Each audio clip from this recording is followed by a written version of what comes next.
തരത്തിൽ ബുദ്ധിമുട്ടായിട്ടുണ്ടോ എന്നുള്ളതായിരുന്നു. അപ്പോഴാണ് വിജയകുമാറിന്റെ ഇങ്ങനൊരു വിവരം അറിയുന്നത്.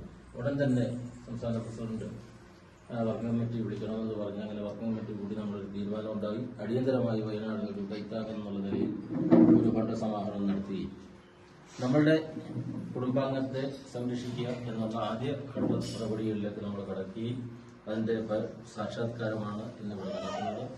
സംഘടനയെ സംബന്ധിച്ചിടത്തോളം ഞങ്ങൾക്കൊക്കെ നമുക്കെല്ലാം ഇന്ന് ഒരു സന്തോഷമുള്ള ദിവസമാണ്. കാരണം ഒരു ഭവനം എന്ന് പറയുന്നത് കൃഷ്ണകുമാർ പറഞ്ഞതിന്റെ കൂട്ടം അത് നമ്മളുടെ എല്ലാം ജീവിതത്തിലെ വലിയ സ്വപ്നമാണ്. നമ്മളൊരു വീട്ടിൽ നമ്മൾ വളരെ സ്നേഹിച്ച് താമസിച്ചുകൊണ്ടിരുന്ന ഒരു വീട് ഉപയോഗശൂന്യമായി പോയി അവിടെ നിന്ന് മാറി വേറൊരിടത്തേക്ക് താമസിക്കുന്ന ഒരു സ്ഥിതി എന്ന് പറയുന്നതും എല്ലാവരുടെയും ജീവിതത്തിൽ നേരിടുന്ന ഒരു വലിയ പ്രതിസന്ധി തന്നെയാണ്. അതിനെ നമുക്ക് വളരെ ഫലപ്രദമായിട്ട് നമ്മളുടെ അംഗങ്ങളുടെ എല്ലാവരും സന്തോഷവും നമുക്ക് ഇക്കാര്യത്തിലുണ്ട്. അതുകൂടെ എടുത്തു പറഞ്ഞുകൊണ്ട് എല്ലാവരെയും ഈ ചടങ്ങിലേക്ക് ഹാർദവമായി സ്വാഗതം ചെയ്തുകൊണ്ടും നിങ്ങളുടെ എല്ലാ പിന്തുണയ്ക്ക് ഒരുപാട് നന്ദി പറഞ്ഞുകൊണ്ടും ഞാൻ എന്റെ വാക്ക് നിർത്തുന്നു. ഇനി സംസ്ഥാന പ്രസിഡന്റ് രണ്ടു വാക്ക് സംസാരിക്കും.